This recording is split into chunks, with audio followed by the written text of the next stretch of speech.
Hi, I'm Kathy Assini. I'm a teacher at Delsey and one of the presenters here today. My early experience with PLC is very different than that of Vinnie O'Brien's. I teach social studies at the middle school. By nature, I think social studies teachers are a different breed.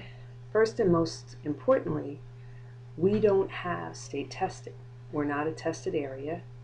We don't have to conform to pass standardized tests. We don't have to do performance-based assessments or have our students perform in front of the school or their parents at the end of the marking period or at the end of the year. And this has allowed us for a long time to be rulers of our own kingdoms, behind our closed doors, kind of deciding what we were teaching and how we were teaching it and how we were assessing it.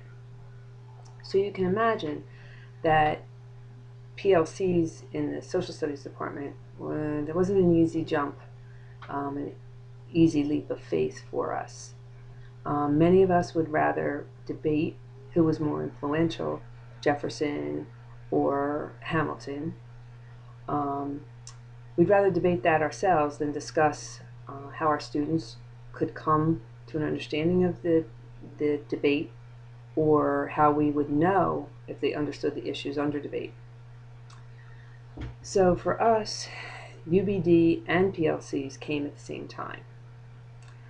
And that required us to open our doors and begin a dialogue on how our students were learning and how we knew if they were learning and what we were doing to improve their learning. It started with working together to create common assessments. And sure, we all knew the standards our kids had to be assessed on and what they had to learn, what we had to cover, but there were many ways used to assess those standards. Multiple choice tests, projects, whether it was group projects or individual projects, with technology, without technology, written forms, essays, open-ended responses, rafts, identifications. There was a lot of different ways for us to assess our students. Then we thought that was hard. Then we had to work together to come up with ways to teach the units.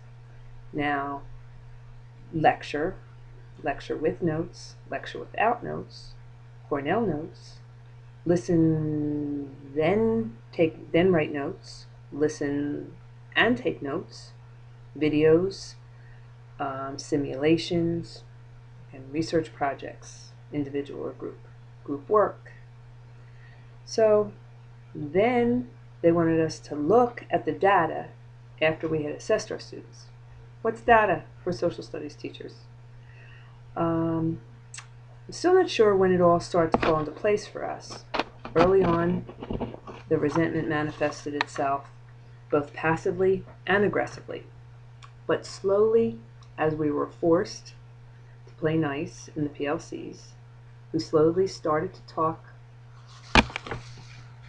which turned into discussions about how we were doing what we were doing, and that eventually led to the analysis of evidence of student learning. We slowly started to trust each other enough to actually admit that something we had tried maybe didn't result in the intended learning or the depth of intended learning. Then we got to the point where we followed that discussion with questions like, how did you teach this? And how did your kids do on it? Finally, after nearly 4 years, many of us have come to the realization that if we talk before, during, and after, maybe actually work together to come up with some strategies, things started to fall into place a little bit better. And sometimes those conversations were as simple as in the halls and passing, waiting in lunch to pay for our lunch, or walking out to our cars. And it may sound like a cliche, but we really started to realize that when we collaborated, we were working smarter and not harder. We shared the load, and things got done, and we kind of helped each other out.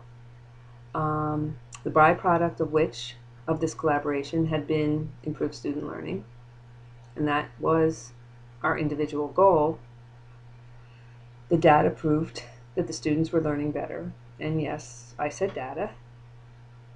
All in all, I don't know that any of the members of our PLC would want to go out to dinner on a Saturday night, but we're all here to do a job, and that job is to ensure student learning, to figure out what to do if the students aren't learning, and how to identify if they are or aren't learning.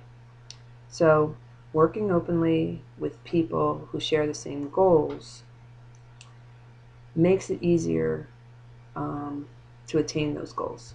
So, I've converted, and I truly think that a PLC fills the gaps that each of us have and allows us to work together to create a better environment for our students and actually a better environment for us. Okay, that's my story, and I'm sticking to it. Thanks.